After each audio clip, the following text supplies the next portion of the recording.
كل واحد نوصو بندقتي qodobadaadii aad ku tartamaysid lacala hadaad guuleysatid runtii anagu hadan reeb racana haywaan niyadjabnay wallahi aad baan niyadjabnay waxaan awood u leenahay inaan ku doorano laakiin waxa ayaan daraa shacabkii awood u malahay inay qofkii daystaan hadda waxa jira maay reeb raca soo maray oo kul way isdhaameen deemaan diisin kareenin iyagu bay dhexdooda ka bilaamaysay ka bacdi salaad hore ayadoo la hurda lagu soo kala hayay taasoo kale maxaa si cad uga duwanaan doontaa adigu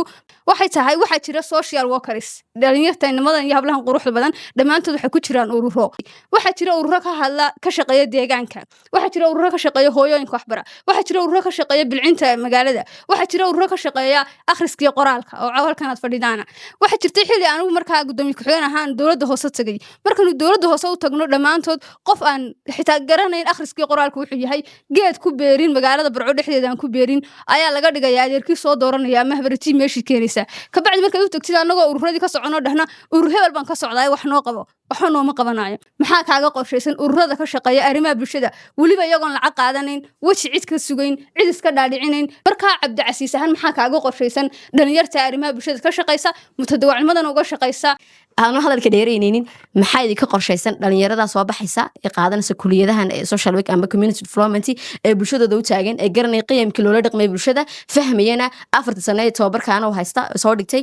inay ka shaqeeyaan dhamaan xarumahaas oo dhan ay idinka waliba idin shaqeeyaan dawladda hoose ku xidhnaadaan dhibaatooyinka soo report gareeyaan wixii qof maxay lagu tacadiyay soo report gareeyaan qofka xanuunsanayaan cid ka haysan soo report gareeyaan jeelka qofka lagu dulminay soo report gareeyaan qofkii maxay u baahan wax walba soo report gareeyo marka maxay idin ka qorshaysan taas oo kale waxna aad ugu xumahay intaas oo aqoonyahan oo hadda sheegay ururada kala duwan hadda waxa ku fadhidaan baan filayaa intan tirinayay 5 baa ku fadhidaan waxaan u arkaa hawlo badan oo dawladda hoose qaban lahayd